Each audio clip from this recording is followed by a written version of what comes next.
क्या आपने देखा? हमें लगता है कि हमने इसे सही से कैप्चर नहीं किया। शायद इसे बेहतर तरीके से प्रेजेंट करने का कोई और तरीका हो। फिर से ट्राई करते हैं। ठीक है, तो अब ये फ्रेम में है। थोड़ा एनहांस करते हैं। अच्छा, आपने उसे इस बार देख लिया था क्या? नहीं, हमें नहीं लगता आपने नोटिस किया। और अब? क्या अब देख पा रहे हैं? अभी भी क्लियर नहीं। शायद कोई तो तरीका हो। ओ, ये रहा। आपको अब तो पता चल गया होगा। जॉस बटलर के शोल्डर को देखिए। ये है जॉस बटलर का शोल्डर शिमी। और ये भले ही थोड़ा अजीब लगे, लेकिन इसके दिखने का मतलब है कि बटलर अटैक करने वाले हैं। ये किसी ग्लिच या स्पैज़म जैसा है। शायद ये बस एक जनरल एक्साइटमेंट की वजह से है, क्योंकि बटलर को पता है कि वो बॉलर का क्या करने वाले हैं। पोकर टर्म्स में इसे बेसिकली एक टेल कह सकते हैं। जैसे वो कह रहे हो, इस बॉल पर मैं तुम्हें अटैक करूंगा, और फिर उसी बॉल पर वो अटैक भी कर देते हैं। ये एमवी प्लेयर्स इनसाइट से बनाया गया है।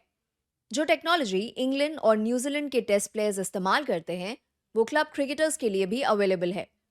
वैसे ये बटलर की बॉल डिलीवर होने से पहले की इकलौती अजीब हरकत नहीं है। यहाँ बटलर हैं टॉवल को पूप करते हुए। वैसे हमने पहले भी ऐसे कई महान एथलीट्स को देखा है जिनके पास ऐसी ही अजीब क्वर्क्स थी। शायद सबसे मशहूर एग्जाम्पल बोरिस बेकर और उनकी जीभ का है। जब बोरिस बेकर अपनी जीभ लेफ्ट साइड निकालते थे, तो वो सर्व भी लेफ्ट में करते थे। और जब राइट साइड की तरफ जीभ निकालते थे, तो सर्व भी राइट में करते थे, जिससे ऑपोजिशन को अंदाजा लग जाता था। प्रॉब्लम ये थी कि वो ओपोनेंट्स उनसे काफी दूर होते थे। टंग मूवमेंट हमेशा आसानी से नोटिस नहीं होता। हालांकि एंड्रे अगासी उन कुछ प्लेयर्स में से एक थे जो इसे समझ जाते थे। क्रिकेट में भी ऐसे क्यूज देखने को मिलते हैं।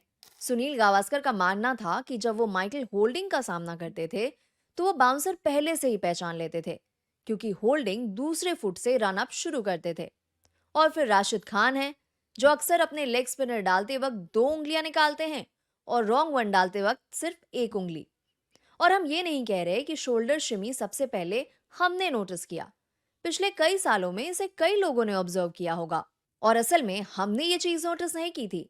एलेक्स टूडर ने हमें ये बताया, क्योंकि उन्होंने एक बार मार्क वुड को इसके बारे में बात करते सुना था। असल में जब शोल्डर शेक शुरू होता है, तो इसका मतलब होता है कि जॉस बटलर अटैक करने वाले हैं। लेकिन जब हमने ये सुना, उसके बाद कुछ 100 बॉल्स की फुटेज देखी, तो समझ में आया कि बटलर हर अटैकिंग शॉट से पहले ऐसा नहीं करते, और हर बार शोल्डर शेक करने पर वो अटैक भी नहीं करते। लेकिन ये साफ है कि जब बटलर एक बड़ा शॉट खेलने का पहले से मन बना रहे होते हैं, तो वो ऐसा करते हैं। यानी इसमें काफी प्री मेडिटेशन होती है। अब अगर कोई बॉलर इस क्यू को देख सके, हालांकि रनअप के दौरान बैटर के शोल्डर पर नजर रखना इतना आसान नहीं है, पर फिर भी अगर बॉलर नोटिस कर ले, तो उसे तुरंत ही डेथ मोड में स्विच करना पड़ेगा। सपोज आप वाइड यॉर्कर्स, नॉर्मल यॉर्कर्स या सरप्राइज बाउंसर्स फेंकने वाले हो, तो ऐसे में उस ट्विच को स्पॉट करने पे रनअप से पुल आउट करना ज्यादा सही रहेगा। लेकिन इंपॉर्टेंट बात यह है कि जॉस बटलर टी20 क्रिकेट में कितनी बार अग्रेसिव शॉट्स खेलते हैं। पिछले कुछ सालों में मेजर टी20 क्रिकेट में उन्होंने 1000 से ज्यादा अग्रेसिव शॉट्स खेले हैं। सिर्फ निकोलस पूरन ने इस कैटेगरी में उन्हें पीछे छोड़ा है। और ऑनेस्टली ये सबसे इंटरेस्टिंग पार्ट भी नहीं है।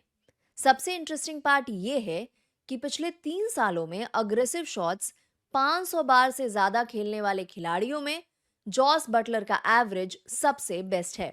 बटलर अग्रेसिव शॉट्स बहुत रेगुलरली खेलते हैं, पर इनकी वजह से वो रेयरली ही आउट होते हैं। तो वो उस टाइप के प्लेयर हैं जिनके बारे में आप बिल्कुल जानना चाहेंगे कि वो कब आपको अटैक करने वाले हैं।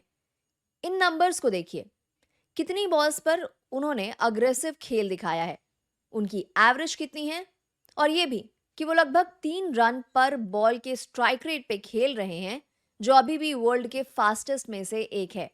ये सब बताता है कि वो कितने इनक्रेडिबल अटैकिंग मशीन है। हमें नहीं पता कि ये शोल्डर शिमी कितना इंपॉर्टेंट है, लेकिन अब हमें बस वही नजर आता है। और अक्सर इस शिमी के साथ वो चार्ज भी करते हैं, चाहे सामने पेसर हो या स्पिनर, इससे फर्क नहीं पड़ता। जब बटलर का ये शोल्डर शिमी दिखता है, तो चांसेस बहुत हाई होते हैं कि वो बाउंड्री मारने वाले हैं। और अगर उनके रिकॉर्ड को देखें तो काफी हाई चांसेस हैं कि बटलर वाकई में बाउंड्री मारेंगे। इसमें कुछ अजीब सा थ्रिल है, जैसे मैट्रिक्स में ग्लिच पकड़ लेना। बस ये रियल लाइफ में हो रहा है। लेकिन अगर आप बॉलर हैं, तो ये आपको बिल्कुल भी अच्छा नहीं लगेगा, क्योंकि हाँ, वो आपको क्लियरली सिग्नल दे रहे हैं कि वो बॉल को बाउंड्री के बाहर भेजने वाले हैं। लेकिन प्रॉब्लम ये है कि वो फिर भी जॉस बटलर ही है। और जब आपको पता भी हो कि वो बॉल को ग्राउंड के बाहर मारने वाले हैं, तब भी काफी हाई चांसेस हैं कि वो वाकई में बॉल को बाहर मार ही देंगे।